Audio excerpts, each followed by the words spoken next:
dari Undang-Undang Nomor 12 Tahun 2011 tersebut, sehingga tindakan-tindakan yang dilakukan setelahnya pun juga melanggar peraturan yang ada. B. Hukum yang dilanggar. Pertama, Undang-Undang Nomor 12 Tahun 2011 Pasal 10 ayat 1 huruf D, yaitu materi muatan yang harus diatur dengan undang-undang berisi tindak lanjut atas putusan Mahkamah Konstitusi, dan ayat 2 serta penjelasannya, tindak lanjut atas putusan Mahkamah Konstitusi sebagai dimaksud pada ayat 1 huruf D dilakukan oleh DPR atau Presiden. Serta penjelasannya, ayat 1 huruf D, yang dimaksud dengan tindak lanjut atas putusan Mahkamah Konstitusi terkait dengan putusan Mahkamah Konstitusi mengenai pengujian undang-undang terhadap Undang-Undang Dasar Negara Republik Indonesia tahun 1945, materi muatan yang dibuat terkait dengan ayat, pasal, dan atau bagian undang-undang yang secara tegas dinyatakan dalam putusan Mahkamah Konstitusi bertentangan dengan Undang-Undang Dasar Negara Republik Indonesia tahun 1945. Ayat 2, tindak lanjut atas putusan Mahkamah Konstitusi dimaksudkan untuk mencegah terjadinya kekosongan hukum. Dengan demikian, Undang-Undang Nomor 12 Tahun 2011 Pasal 10 ayat 1D dan 2 di atas menyatakan bahwa putusan MK harus ditindaklanjuti oleh DPR atau Presiden untuk mencegah terjadinya kekosongan hukum.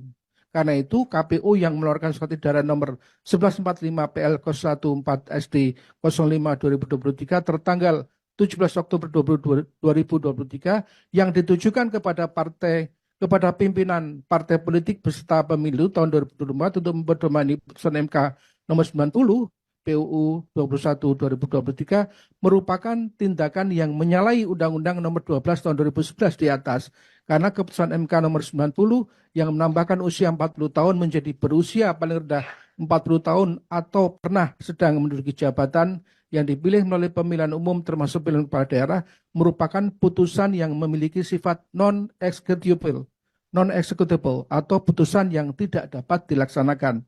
Keputusan MK nomor 90 tersebut harus ditindaklanjuti oleh DPR dengan melakukan legislative review atau Presiden dengan menerbitkan peraturan pemerintah pengganti undang-undang. Nomor 2.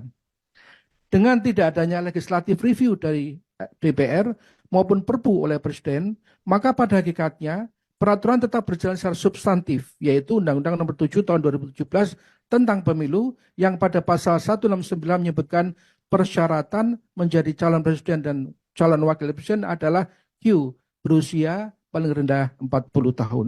Karena itu tindakan-tindakan yang dilakukan oleh KPU sehubungan dengan tugasnya sebagai komisi yang menangani kasus pencalonan Gibran Raka Buming Raka sebagai cawapres yang belum berusia 40 tahun menjadi tindakan yang salah yang dapat disebut sebagai tindakan legal disobedience atau ketidaktaatan terhadap hukum. Frasa legal disobedience menunjukkan tindakan sengaja untuk melanggar atau tidak patuh terhadap hukum atau peraturan tertentu walaupun masih dalam kerangka sistem hukum. Baca Peter V. Jones Introduction Law and Disobedience Res Publica. KPU dalam hal ini dengan sengaja tidak menaati aturan hukum sebagaimana yang tertera dalam Undang-Undang Nomor 12 Tahun 2011 Pasal 10 ayat 1 dan 2 serta penjelasannya dengan sebab yang tidak begitu jelas, tetapi malah membuat surat edaran untuk mempedomani keputusan MK Nomor 90. 3. Kemudian pada tanggal 25 Oktober 2023, KPU menerima pendaftaran bakal pasangan calon Prabowo Gibran dan dilanjutkan dengan tanggal 26 Oktober 2023, Prabowo Gibran melaksanakan tes kesehatan dengan menggunakan anggaran pemilu. Lalu pada tanggal 27 Oktober 2023, KPU melakukan berita acara nomor 1584 tentang penerimaan pendaftaran bakal pasangan calon presiden dan wakil presiden. Tindakan-tindakan KPU ini jelas menyalahi Undang-Undang Nomor 7 Tahun 2017 Pasal 169 Q yang menetapkan calon presiden dan wakil presiden harus berusia tidak kurang dari 40 tahun. Nomor 4. Akibat lanjutan dari pelanggaran tersebut secara sengaja, KPU juga telah melanggar peraturan dalam PKPU Nomor 19 Tahun 2023 Pasal 3 tentang pencalonan peserta pemilihan umum presiden dan wakil presiden yang menyatakan bahwa usia calon presiden dan wakil presiden tidak kurang dari 40 tahun.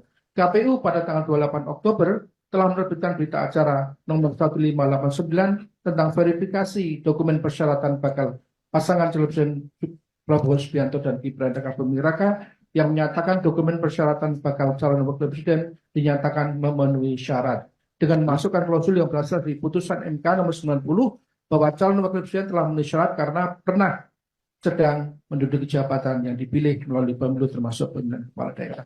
Nomor 5, pada tanggal 3 November 2023, KPU menerbitkan PKPU nomor 23 tahun 2003 sebagai perubahan dari PKPU nomor 19 tahun 2023 tentang pencalonan peserta pemilihan umum presiden dan wakil presiden.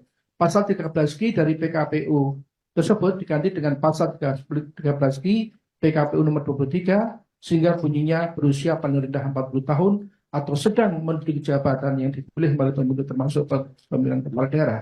Ini perbuatan legal disobedience yang jelas sekali karena keputusan MK nomor 19 tersebut merupakan putusan yang non-executable karena belum ada tindakan apa-apa baik dari Presiden maupun dari DPR.